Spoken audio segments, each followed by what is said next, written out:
Now, next Thursday in Torrington, America's top psychic medium, Matt Fraser, will be at the Warner Theater live and in person. He joins us this morning. Good morning, Matt. Good morning. It's great to be here with you. Yeah, I am so excited to chat with you this morning. We have a lot to get to in our short little time.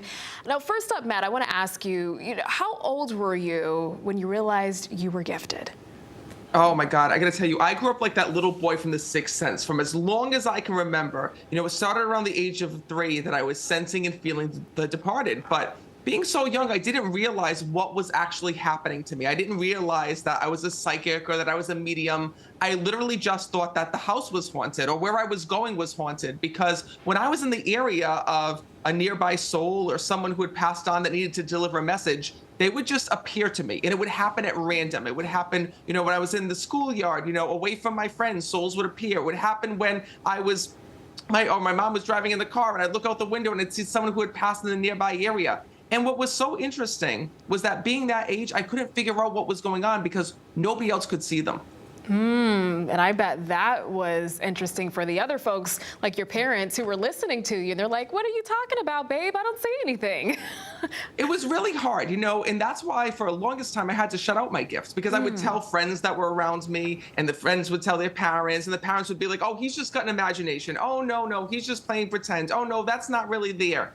And it was really hard because I would fight back, because I knew that what I was seeing and hearing was real. I just didn't understand why I was seeing it. I didn't understand why these souls were coming to me. And it wasn't until later on in life that I actually realized that the reason why I was seeing these things were that these were souls that had messages. And these were people that were trying to reach their loved ones here on earth, because so many times we lose a loved one and we don't get to say goodbye. So many times they pass tragically, and there's something that they wish they would have gotten to tell us before they left this world. Sometimes we lose a loved one and the pain just sits, and we wonder, are they there at our birthday? Are they there when I'm going to walk down the aisle? Are they there to see my son, get married or graduate from high school? And that's what I love so much about being a medium today, is that I get to use my gift to help to show people that there is no such thing as death. Your loved ones are with you. And more importantly, they're using signs to reach you, even when you don't come and see a medium like myself.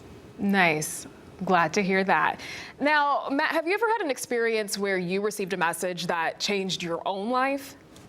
Oh my God, there's been so many messages. I mean, I live my life by the messages that I deliver, because a message isn't just about the person receiving the message. It's about anyone that can hear it and anyone that can experience it. I'll give you an example. There was this woman that I was connecting with, and the moment that I spoke to her, I saw 2 boys that had passed away, and they were her children who had passed.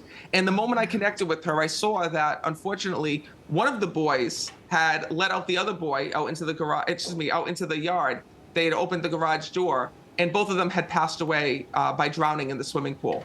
And that message, what I had to see and what I had to, experience through the visions that I saw, hit me so deeply that I made a promise to that mom. And I said, becoming a new dad at the time, I said to her, listen, me and my wife had just purchased a house. We were putting in a pool. I said, I'm going to do everything that I can to make sure what happened to your boys will never happen to my sons. I'm going to keep them safe. I'm going to keep them protected, in honor of your boys that had passed away. And I became manic with my house and making sure that the pool was safe and the kids had swimming lessons, and we had, all the alarm systems and whatnot. Because the thing is that souls don't want to see the same thing happen twice. They don't want to see what happened to them happen to someone else. And that's part of the reasons on why they come through to deliver a message, is to watch over us, to protect us, to keep us safe, and to allow us to live a better life here on this earth. Now, I imagine that, when you're at your events and you are connecting with people in person, that it takes a lot out of you. So how do you prepare yourself for your events? Well, it's amazing. I love what I do, and I literally feel like I'm a messenger from the other side. So the moment that I go out on stage, the one thing I want to make sure of is that I reach as many people as possible. And if I'm not exhausted at the end of the day, I did not do my job right. So literally, when you come to the event, like in Torrington, it doesn't matter where you sit. I don't care if you're sitting way in the front, way in the back, off to the side, up on the balcony. If there's a message from your loved one, I will get it to you. So what's really amazing is that as long as you're there, you're part of the audience. It doesn't go by the seat. It goes by what soul wants to reach you, because a soul has a message for you. And when they do, they'll come through to a medium, and then next thing you know, I jump off the stage and I have to go where they lead me. So it's amazing because it literally becomes a family reunion with heaven. And I love when people come and they bring their friends and their family members with them, because one soul might have a message for that whole family, and it's life-changing because it shows us that our loved ones are always with us. They're truly not gone. And many times your loved ones will also talk about the signs they use to reach you. Signs like dragonflies, butterflies, repeating numbers, smells. There's so many ways that they're trying to get in touch with you. And most times people don't realize that their loved ones are there. But after coming to see a medium like myself, they realize one thing: their loved ones have been with them all along. Wow, that is so beautiful. Okay, now we do have to head out, but I do have a quick question for you. I know we are not face to face, but are you able to pick up on anything just from hearing my voice?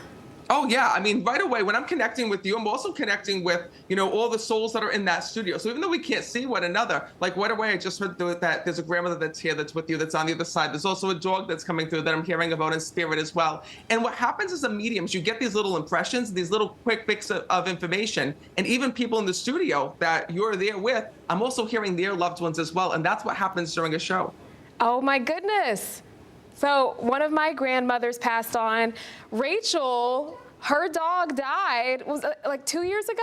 Yeah. Oh my goodness. They're telling me, because I kept hearing about this dog being like her baby, and like there were Your times when she was like putting things on the baby. Oh dog's my hair and like gosh. going in like, it's like Oh, no, you're such gonna a make me cry. what happens is it's called psychic impressions, right? So like this is exactly what happens when I go out into the stage, and then I got to get all these messages to where they belong in the audience, and the souls start to guide me. Like, I'm that person's mother, I'm this person's dog, I'm this person's Wow. father, and it's really amazing because I never know who's going to come through. Yeah. It's almost like they whisper in my ear. I'll just start hearing these little things, and like I said, all the souls try to come through at one time. And that's why I tell people, as long as you're there, you're part of the experience. Oh my goodness, thank you so much for joining us. All right, go check him out next Thursday, 7:30 at the Warner Theater in Torrington. Good luck to you. Thank you. I'm excited to be back in Connecticut. And we'll be right back. Stay with us.